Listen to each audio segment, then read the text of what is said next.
자, 금요일 이 시간 함께하는 두 분 전문가 만나보겠습니다. 안녕하세요. 안녕하세요. 네. 쟁쟁한 형제에서 냉철하게 상황을 분석해드리는 분쟁 해결사 이현진입니다. 네. 네, 안녕하세요. 쟁쟁한 형제에서 다정함 속 불꽃 같은 열정 분쟁 파이터 권혁준입니다. 네. 자, 그럼 질문부터 두 분이 먼저 해결을 해주셨으면 좋겠는데요. 3024님께서 두 분 오시기 전에 질문을 먼저 주셨어요. 어머님께서 70대가 넘으셨는데요. 실손 가입이 될까요? 라는 질문을 주셨는데요. 답변 좀 부탁드립니다.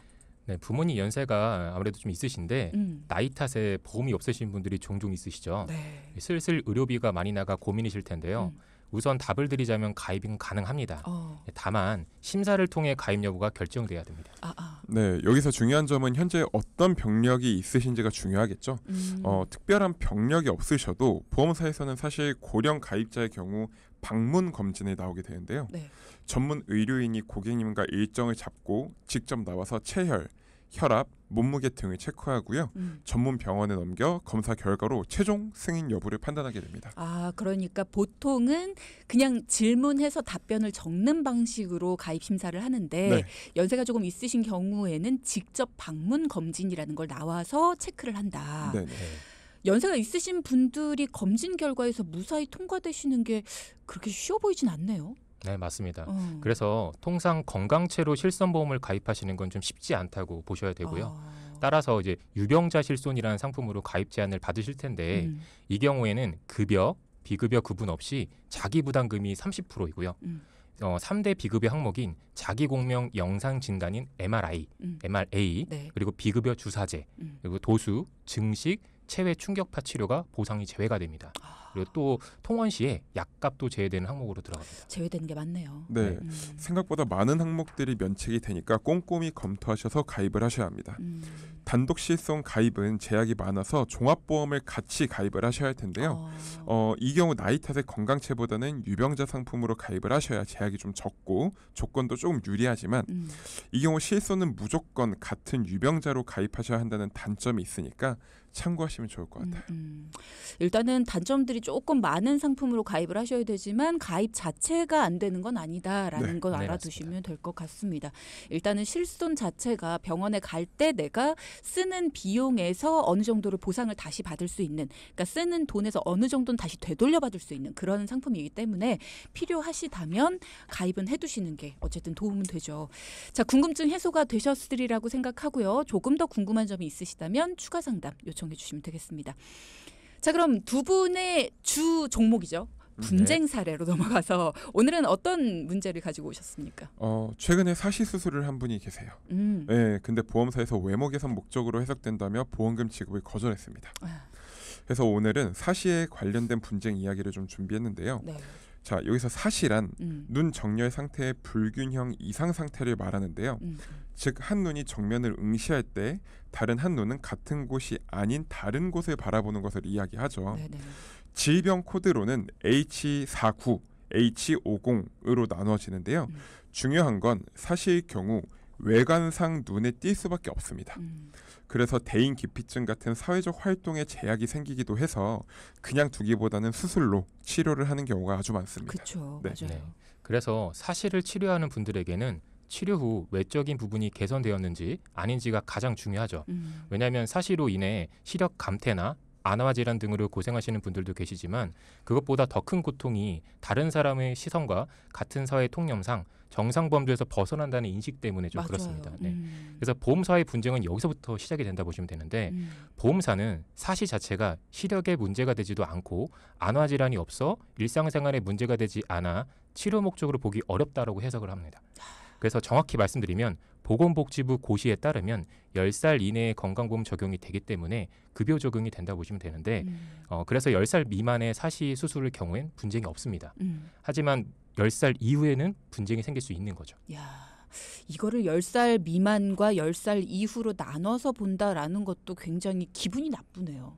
네, 맞아요. 이거를 나이로 볼 것이 아니라 진짜 사시라는 것이 얼마나 그 사람에게 마음의 상처가 될 수 있는지, 그리고 또 이게 얼마나 나중에 또 시력적으로도 마찬가지고 또 안구적인 어떤 질환을 불러올 수도 있다라는 거잖아요. 네, 맞습니다. 그럼 이런 부분들을 고려를 해줘야 되는데 어쨌든 나이를 제한을 두고 어떤 건 되고 어떤 건 안 되고 이런 걸 나눠뒀다는 게 참 어쨌든 알아두셔야 됩니다, 여러분. 사시수술의 경우 10살 미만일 때는 건강보험 적용이 되지만 그래서 분쟁이 일어날 일이 없지만 10살이 넘어서 사시수술을 하면 비급여 치료가 되기 때문에 실손보험에서도 보험금 청구가 힘들 수 있다라는 점을 알아두셔야 됩니다. 네, 맞아요. 그래서 10살 이후의 사시에 대해서 실손보험에 대한 보장을 하지 않는다는 보험사의 주장은요. 네. 외모 개선 목적 그리고 일상생활에 문제가 되지 않는다는 주장을 내세워서 보험 소비자의 입장에서는 다소 좀 억울할 수 있는 이야기를 하게 되는 겁니다. 자, 그래서 외모 개선은 건강상 문제가 없는 것을 미용상 더 보기 좋게 하기 위한 목적이라고 해석이 가능합니다. 하지만 사시는 정상 범주에서 벗어난다는 사회 통념상 치료를 필요하라는 해석이 가능하기 때문에요. 그죠. 기능상 결함이나 신체 건강 상태에 대한 위협을 제거하는 것이 아니라 해도 이걸 미용으로 위한 것으로 단정해서 보험금 지급 대상에서 제외할 수는 없는 거죠. 그죠, 맞아요. 네. 실질적으로 이 사시 수술을 실손보험에서 적용받기 위해서는 필요한 절차들이 꽤 많은데요. 네. 간단하게 좀 정리를 해드리면 사시 수술의 경우 건강보험 적용이 되는 급여 항목에 한해서 보장받을 수 있습니다. 그런데 10살 이후 급여 항목에 해당되기 때문에 죄송합니다. 10살 이후 급여 항목에 해당되기 위해서는 전신질환, 안화질환, 눈과 눈 주위 수술, 외상 등으로 사시가 발생해서 사물이 2개로 보이는 복시와 여러 개로 보이는 혼란시가 있는 경우 그리고 10세 이전에 10세 이전에 발생된 사시로 이상두위 현상이 있는 경우가 해당되고요. 이 이상두위는 목이 가녀지지 않아서 머리가 이렇게 옆으로 뉘어지는 그런 현상을 이야기하고요. 마지막으로 방금 말씀드린 사항 혹은 10살 미만의 사시 환자가 1차 사시 교정 수술 후 과교정으로 2차 수술을 시행하는 경우입니다. 즉 보험사와의 분쟁을 위해서는 나의 상태를 확인하는 게 첫 번째인데요. 실제로 사시 수술로 실손보험을 받기 쉽지 않은 것이 현실이긴 합니다. 그러니까 10살 이전에는 그냥 사시다라고 진단을 받으면 수술을 했을 때 아무런 문제 없이 실손보험에서 적용이 되지만 10살 이후에는 어쨌든 시력적으로 뭔가 문제가 있거나 아니면 질환이 있다, 사시로 인해서 뭔가 다른 질환이 있다라는 진단이 내려져야만 가능하다라는 말씀이신 거잖아요. 네네. 그게 없으면 실손보험에서 적용받기가 힘들다라는 거네요, 결론적으로. 네. 이래서 제대로 된 보험 전문가가 내 주위에 한 명쯤은 있어야 된다라는 거네요. 사시면은 우리는 질환이다라고 생각을 하잖아요. 사시면 병이다. 네. 그래서 이거는 반드시 수술로 바로 잡아야 된다라고 생각을 해서 별다른 생각 없이 당연히 수술을 하는데 이게 이제 나중에 보험금을 받을 수도 없고 뭔가 도움을 받을 수 없다라면 청천벽력이죠, 정말. 네. 자, 여러분도 도움이 필요하시다면 물어보시고요. 도움 요청 주십시오. 자, 궁금한 점은 언제든지 문자창 열려 있습니다. 샵 0999 물어봐 주시고요. 사시와 관련된 이야기가 아니어도 좋습니다. 내가 알고 있던 보험과 나중에 다르다라는 이야기를 들어서 도움을 받지 못한 경험이 있으시다면 여러분은 도움이 안 된다, 못 받는다라고 얘기를 들으면 그런 줄 알고 넘어가시지만 사실은 받을 수 있을지도 모릅니다. 그래서 숨겨진 보험금이라는 이야기들이 계속 나오고 있는 거고요. 못 받으신 보험금이 있다면 그런 일이 있었다. 이게 맞는 거냐라고 물어봐 주십시오. 가능할 수도 있습니다. 자, 그러면 사시수술 이야기 조금 더 전해주실까요? 네. 사시수술은 말 그대로 수술이잖아요. 그쵸. 그렇기 때문에 질병수술비 특약에서 보장이 가능하겠죠. 네, 사시의 수술 방법을 보면 근육의 위치를 이동하거나 절제해서 부착하는 방법을 쓰는데요. 네.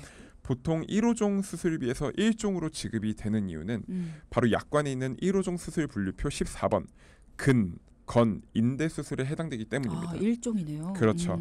그리고 또 한 가지 강조드리고 싶은 것은 눈은 하나의 인체 부위가 아니죠. 좌우 각각 적용이 돼요. 따라서 양쪽을 각각 수술할 경우 보험금도 각각 지급되어야 합니다. 네. 실손보험에서도 청구되지만 질병수술비 특약을 가지고 있다면 그거에서도 보장이 가능하다라는 네. 거네요. 혹시 사시 관련해서 또 다른 분쟁 사례도 있습니까? 네, 사시 관련 의료 분쟁 조정 사례를 하나 더 말씀드리면 도움이 되실 것 같은데요.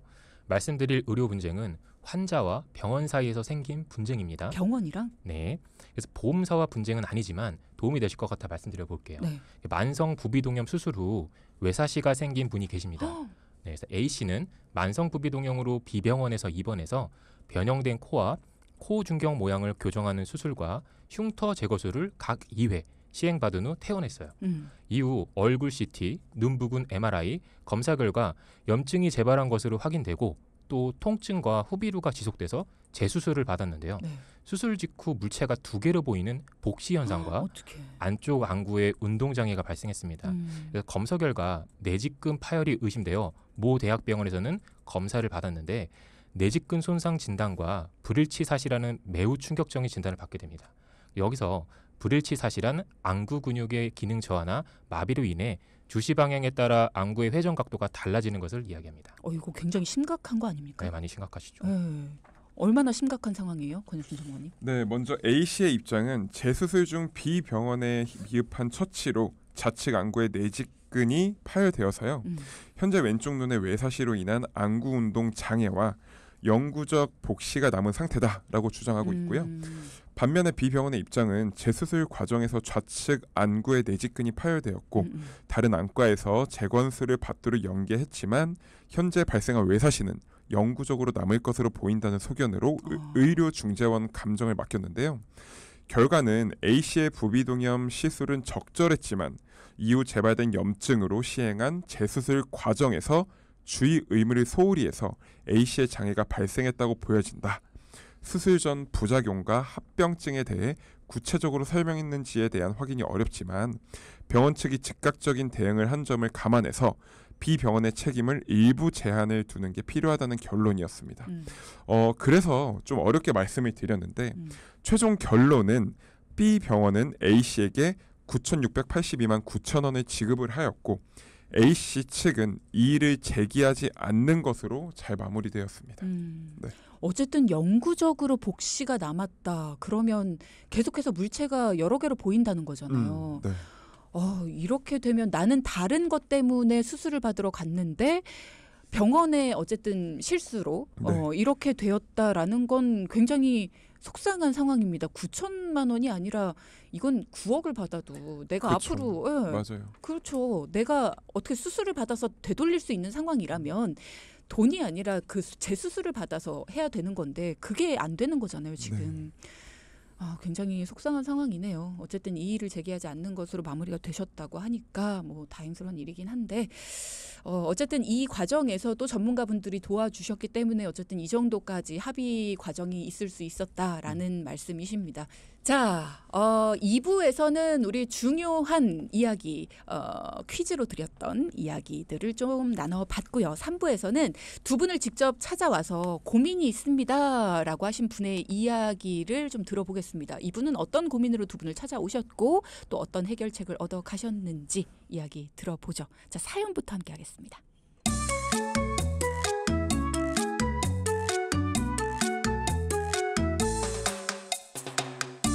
안녕하세요. 저희 부부 나이는 50대 후반입니다. 저는 학교 급식소에서 일을 하고 있고 저희 남편은 가방 공장을 운영하고 있습니다. 저에게는 보험을 오랫동안 관리해주는 분이 있는데요. 서로 너무 편한 관계라 그런지 어느 순간부터 신경을 안 써주는 것 같더라고요. 예전에는 제가 가입한 보험을 생각하면 왠지 든든한 마음이 들었었는데 요즘 들어 저희 집 상황으로는 좀 감당하기 어려운 수준인 것 같아 마음이 무거워졌습니다. 전문가에게 몇 번 점검을 부탁드렸었는데 알겠다고만 하고 연락이 뜸하네요.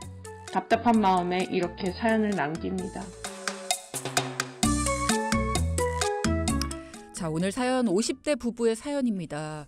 오래된 담당자가 있는데도 불구하고 오히려 관리를 제대로 받지 못하셨어요. 그래서 어려움을 겪고 계신 상황인 것 같은데 대체 무슨 일이 있으신 걸까요?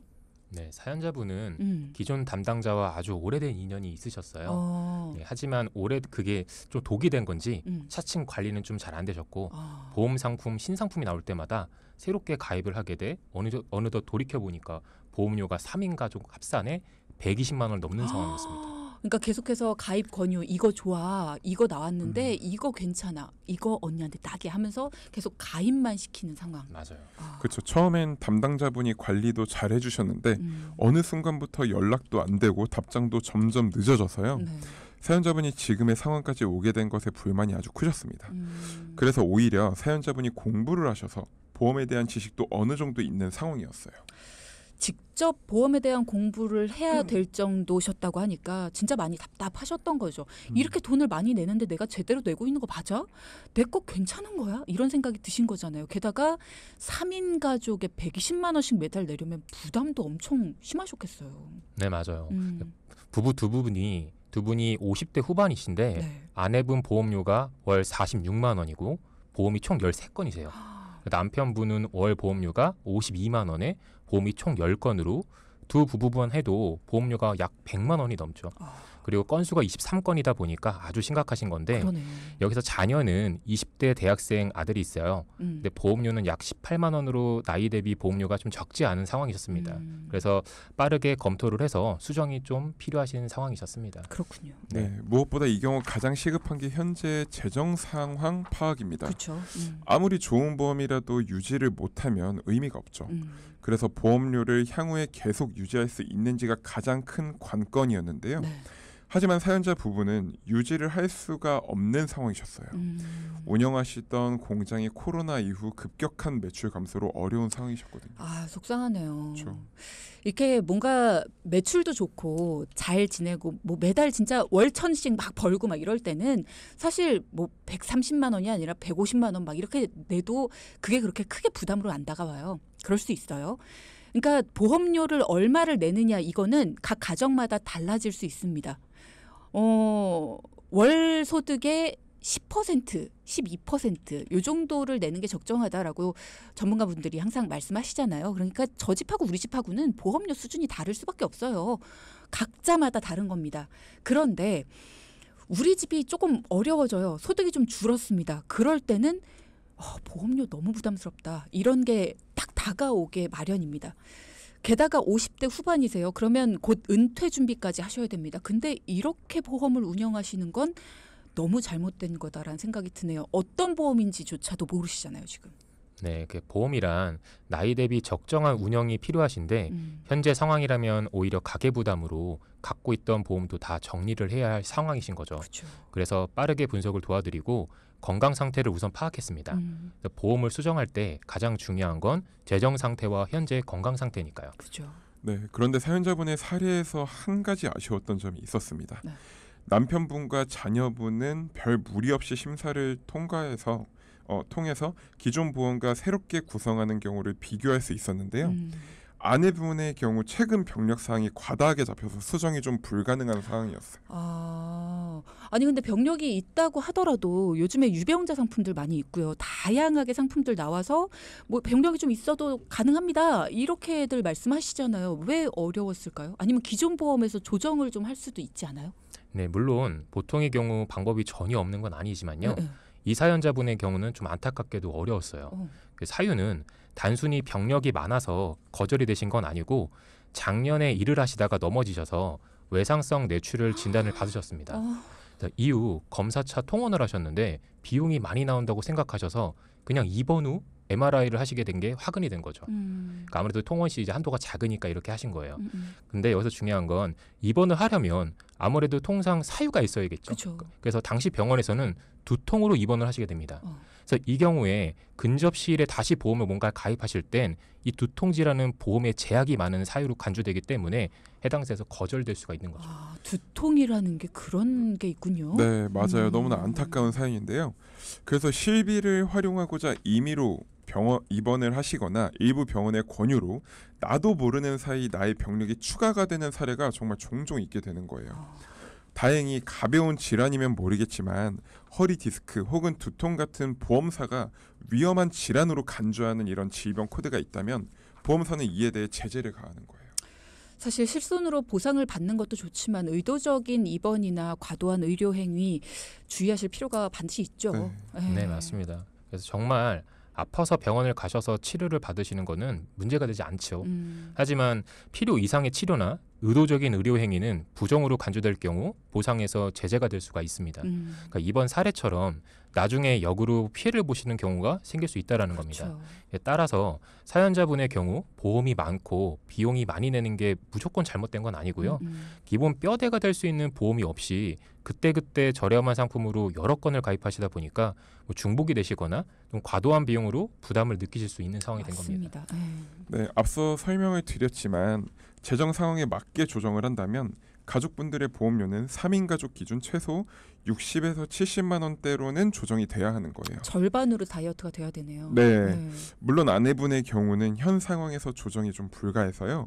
현재 보험에서 전환 실손을 활용해서 최대한 보험료를 낮추기로 했습니다. 주요 질병 특약인 암, 뇌, 심장 질환 보험을 적정 수준으로 유지하고 수술비 보험만 유지하도록 조정을 했는데요. 하지만 건강 상태로 인해 새롭게 조정이 불가하다 보니 필수적인 보험만 유지를 해서요. 46만 원에서 30만 원 초반대로만 조정을 했고요. 이후 1, 2년 뒤쯤 건강 상태를 잘 관리하신다면 재심사가 가능한 시점에 재검토를 하기로 했습니다. 물론 뭐 현재 상황에서 깔끔하게 정리가 됐다면 더 좋았겠지만 지금이라도 이렇게 수정 가능한 선에서 조정을 하셔서 다행이다라는 생각이 듭니다. 그리고 또 이런 것들이 안 되는구나, 잘못된 거구나라는 걸 지금이라도 아셨잖아요. 앞으로는 더 조심하실 거고요. 남편분이랑 자녀분은 조정 가능하셨겠죠? 네, 맞습니다.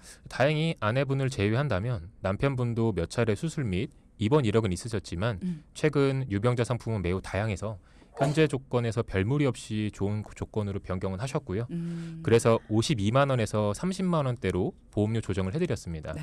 또 자녀분의 경우는 기존 18만 원에서 15만 원대로 변경을 해드렸는데 기존에는 30년 납, 20년 납, 30년 납이셨기 때문에 그걸 20년 15만 원으로 변경했으니 실납입 금액은 상당히 많이 낮춰드리는 거라고 볼 수 있습니다. 그러네요. 네, 그래서 최종적으로는 보장성 보험이 마무리된 이후에 재정 상황을 고려해서 추후 노후 관련된 상품 상담도 다시 한번 좀 해보시기로 하겠습니다. 네. 오늘의 포인트 짚어볼까요? 첫째, 사시 수술은 건강보험 적용이 될 때 실손 보장을 받을 수 있습니다. 그리고 수술비 특약에서도 보장을 받을 수 있습니다. 꼭 잘 확인해 보시길 바랍니다. 네. 둘째, 의도적이며 무리한 실손 청구는 스스로에게 도구로 돌아올 수 있습니다. 전문 의료진의 조언을 얻고 필수적인 치료를 받아 올바르게 실손 청구하시길 바랍니다. 네. 지금까지 이현진 전문가, 권혁준 전문가 두 분과 함께했습니다. 고맙습니다. 감사합니다. 네. 방송 중에 상담해드리는 내용은요, 청취자 여러분의 올바른 투자 판단을 위해 참고로 드리는 말씀입니다. 금융상품 가입이나 해지 같은 판단은요, 스스로의 책임으로 결정하셔야 한다는 점 꼭 기억하시기 바랍니다.